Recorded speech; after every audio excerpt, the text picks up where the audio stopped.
Assalamualaikum warahmatullahi wabarakatuh. Perkenalkan saya Manda Juliana Putri, NIM 2023-32089. Di sini saya akan mempresentasikan ujian akhir semester MA SSI. Oke, yang pertama itu sistem informasi sebagai aset strategis. Sistem informasi merupakan aset strategis yang mampu mengintegrasikan proses bisnis yang menyediakan informasi secara real-time serta mendukung pengambilan keputusan yang lebih tepat dan akurat. Implementasi ini tidak hanya meningkatkan efisiensi operasional tetapi juga memberikan keunggulan kompetitif bagi perusahaan. Di sini ada ERP, integrasi sistem informasi pada perusahaan manufaktur. Selanjutnya, manfaat implementasi sistem informasi. Manfaat utamanya yaitu meningkatkan efisiensi operasional, mengurangi human error, mempercepat proses bisnis, menurunkan biaya operasional, mendukung keputusan manajemen, meningkatkan kepuasan pelanggan. Selanjutnya, analisis kebutuhan sistem informasi. Perusahaan retail membutuhkan sistem informasi yang mampu mengelola stok secara real-time agar proses bisnis menjadi lebih efektif. Sistem inventory terintegrasi dengan penjualan dapat mengurangi risiko kehabisan maupun kelebihan stok, serta mempercepat proses pengambilan keputusan. Di sini ada ERP sistem informasi persediaan retail. Proses bisnis untuk pengelolaan stok yang akurat dan real time. Selanjutnya, prioritas sistem.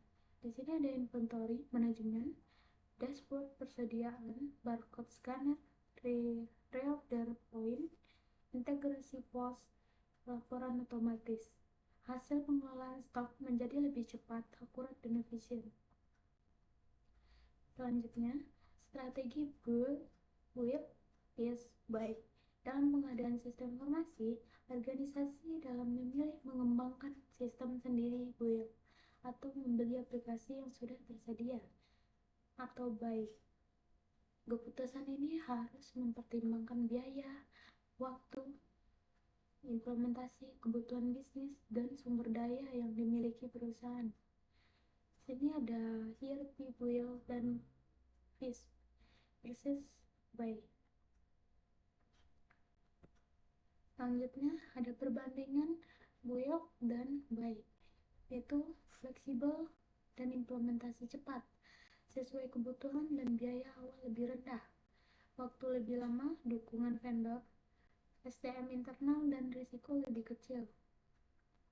Rekomendasi strategi buy lebih sesuai sebagian besar organisasi, karena build dipilih jika kebutuhan sistem sangat spesifik. Selanjutnya, ada bisnis case investasi SI. Sebelum membeli ERP, perusahaan perlu melakukan analisis ROI, yaitu ROI, TCO, dan NPV. Ketiga metode tersebut digunakan untuk mengetahui apakah investasi ini dilakukan mampu memberikan keuntungan secara finansial dan layak diterapkan dalam jangka panjang. Dan di sini ada ROI, TCO, dan NPV.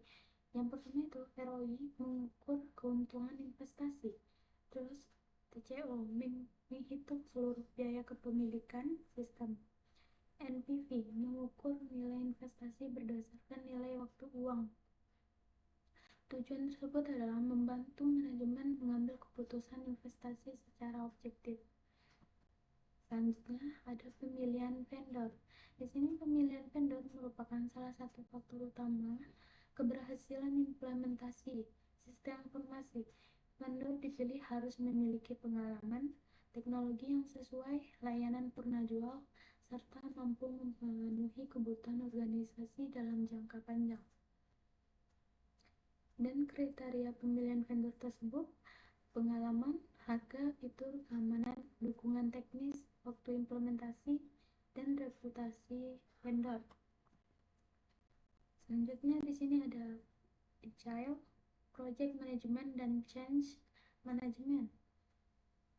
Pendekatan agile memungkinkan perusahaan beradaptasi terhadap perubahan kebutuhan pengguna melalui proses perkembangan yang iteratif.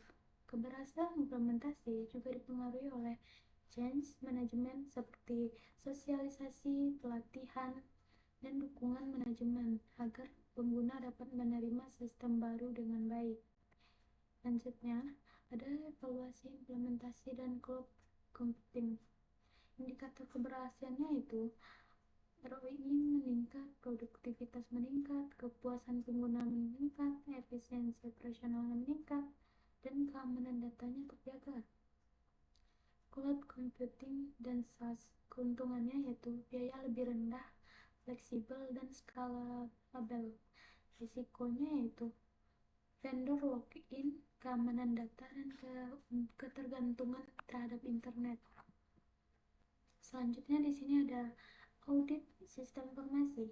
Audit TI adalah digunakan untuk memastikan sistem informasi berjalan secara efektif, aman, dan sesuai tujuan organisasi. Aspek yang diperiksa meliputi keamanan sistem, pengendalian akses, integritas, backup data, disaster recovery, audit trail, dan kepatuhan terhadap kebijakan perusahaan. Kesimpulannya di sini, implementasi ini sistem informasi merupakan investasi strategis yang dapat meningkatkan efisiensi, produktivitas, dan daya saing organisasi. Keberhasilan implementasi dipengaruhi oleh pemilihan strategi, akuisisi vendor yang tepat, dan penerapan agile dan change management. Evaluasi berkala, pemanfaatan cloud computing secara bijak, serta audit TI yang efektif untuk memastikan sistem tetap aman dan sesuai dengan tujuan bisnis. Itu saja dari saya. Sekian, terima kasih.